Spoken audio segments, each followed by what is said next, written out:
Is the Weber Genesis E335 the grill you'll actually use every weekend, or is it a fancy kitchen gadget that ends up gathering dust?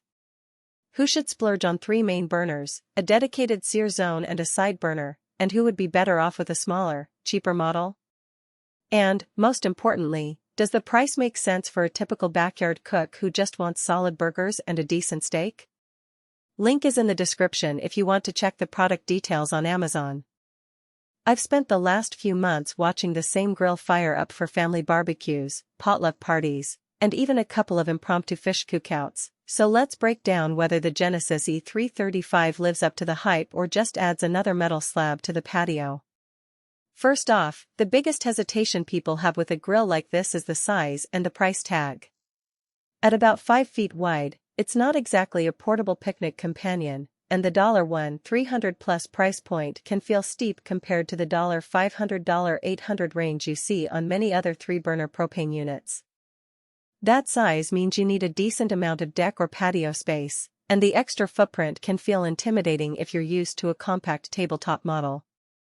The other side of the coin is the promise of extra cooking area. The Genesis E335 gives you roughly 845 square inches of primary grilling space plus a side burner that's perfect for sauces, sautéing vegetables, or keeping a side dish warm while the main proteins sizzle. If you've ever been stuck juggling a grill and a separate portable burner, you'll appreciate that integration.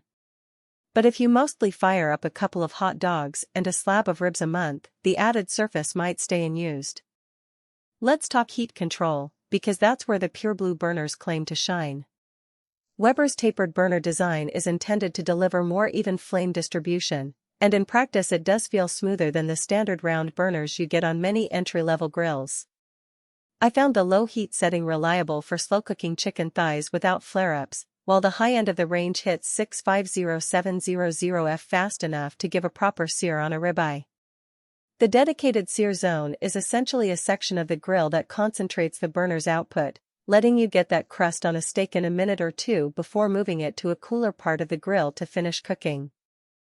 For anyone who takes their steak temperature seriously, that's a real convenience. On the flip side, the precise control can be a double-edged sword for beginners. You have to spend a few minutes learning how the knobs translate into flame intensity, otherwise you might end up with a charred exterior and an undercooked interior. Now, about the cooking surface itself. The Porcelain-Enameled cast iron grates are a hallmark of Weber's higher-end models. They hold heat better than plain stainless steel, which translates to those nice grill marks you love to photograph. The flavorizer bars, the raised ridges on the grate, also help to drip excess fat away from the food, reducing flare-ups and adding a subtle smoky flavor as the drippings vaporize.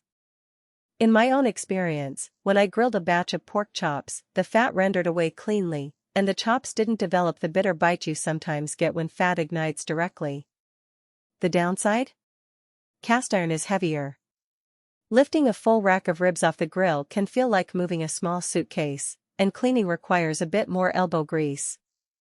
A stiff metal brush works, but you can't just scrape it clean with a flimsy nylon pad. If you're looking for a low-maintenance, just set it and forget it surface, the porcelain-coated steel alternatives might be less demanding.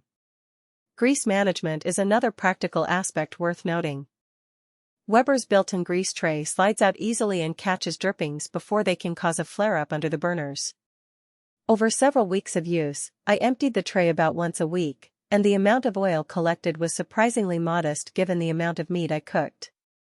That means fewer surprise fires and less mess when you finally take the grill apart for a deep clean. However, the tray does add an extra step when you're in a rush. If you're the type who tosses a steak on, flips it, and calls it a night, you'll need to remember to pull the tray out before it overflows. Forgetting that step once resulted in a small flare-up that could have been avoided with a quick check. Storage is often overlooked until you have to pack the grill away for winter.